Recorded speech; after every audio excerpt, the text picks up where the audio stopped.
Hey guys, today we're going to take a look at Cobra water moccasin. It's one of my favorite water vehicles of all time. One of Cobra's earliest water vehicles. Although I tend to consider it more of a dreadnought vehicle myself. I think the colors suit the dreadnoughts more. Of course, it's more of a swamp boat. It's an airboat and everything, made for low levels of water to function in, and I think it just works a lot better as a dreadnought vehicle. But that's neither here nor there. We're going to take a look at it and let me know what you think. Of course, we have the Moccasin here, and it is an airboat. Has vanes for steering, and as you can see, my tie rod for my vanes is broken off, which is common for these. And we have a fan for propulsion, and of course we've got a little wheel here to spin, and if you manually spin that, you get spinning motor. How cool is that? Lots of extra, play features for kids to have fun with.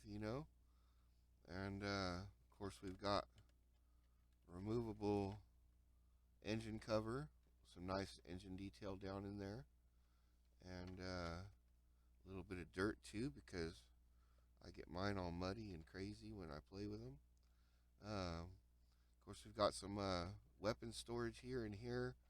I don't like to take these off anymore so much, because over the years they kind of warp and they don't really sit on there as well as they should, and it's really a hassle to get them to snap back on. So if you do have one of these, I don't recommend removing these, putting them back on, off and on too much. If you've got them on there, I would just suggest leaving them on there. Unless you hear something rattling around in your boat, you might want to check in there. You might find something good. But of course, we got two front cannons that are fixed, so they only shoot forward. We've got a gun turret up here, double barreled, and with this, the handles tend to break off very easily on these. There's a handle on each side, supposed to be, and my example is broken. So look out for those if you're buying them on the aftermarket. Just look at the pictures real well. Sometimes it's not that easy to see, but you will find that as a common problem on these. So this is a two-man vehicle, but it can hold up to four. You have the driver, you have the gunner, and you have these running boards on either side that have pegs, and you can put a figure on either side there, and mine are sheared off. Yeah, I know this is a really bad example to review, but it's my only example. I do have the Tiger Shark, and I have reviewed it, so if you would like a more in-depth of the actual parts and bits, you can check out that review. But right now we're just looking at this beat up Moccasin here, because even in the condition it's in, I still love it. It's a great vehicle. Like I said, for me, I treat it as a dreadnought vehicle. Even though I have a Copperhead in here piloting, I kind of consider him a dreadnought, at least an honorary one. He's kind of like a Cajun, swamp boat racer, so he kind of fits in with the whole, dreadnought kind of theme.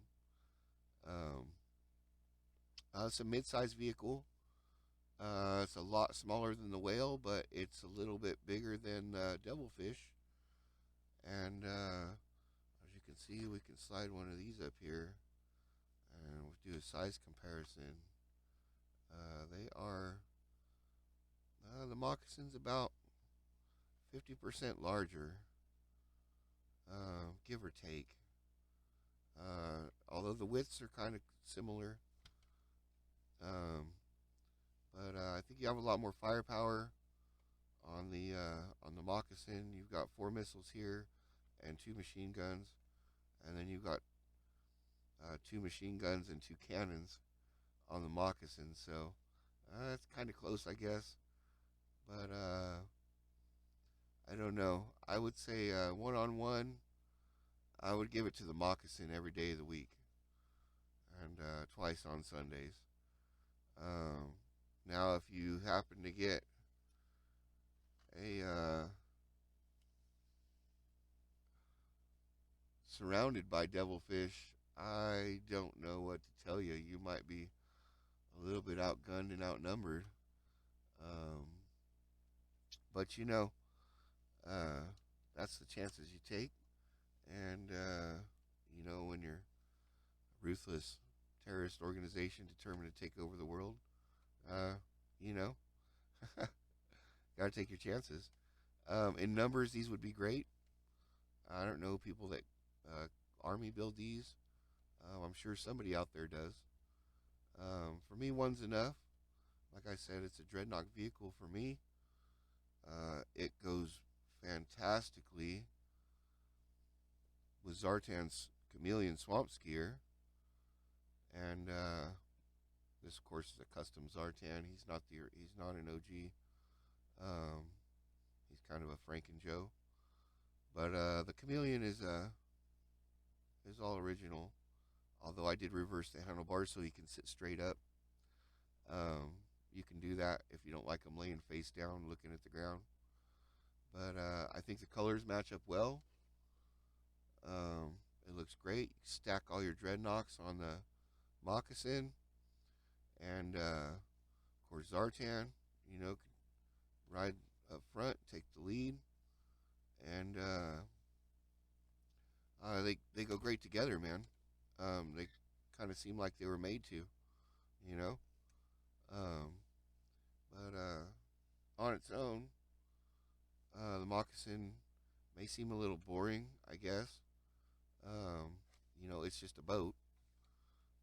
But you add a couple more boats to it, whether they're against them or with them, and have a great aquatic adventure. You know what I'm saying?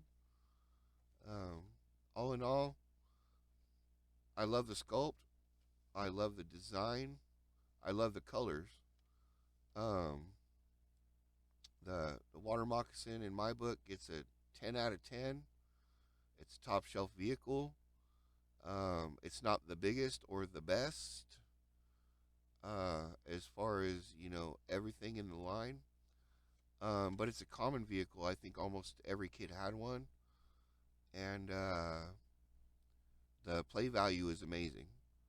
Um, I know I got lots of enjoyment with mine as a kid, and all my friends had them, and they got lots of enjoyment from theirs too. So um, I call it a winner. Um, Again, even in a one is in bad repair as this one, it's still a great toy. I still love it, even though it's kind of beat up, and that's got to say something, And anyway, so that's the water moccasin. I hope you enjoyed the review. And did you guys have one as a kid? Let me know down in the comments. Leave a message. And did you like it? Did you hate it?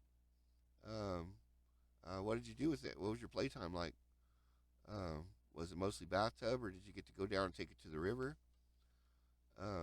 Let me know. And I hope you enjoyed the review. And we'll see you again next time. All right.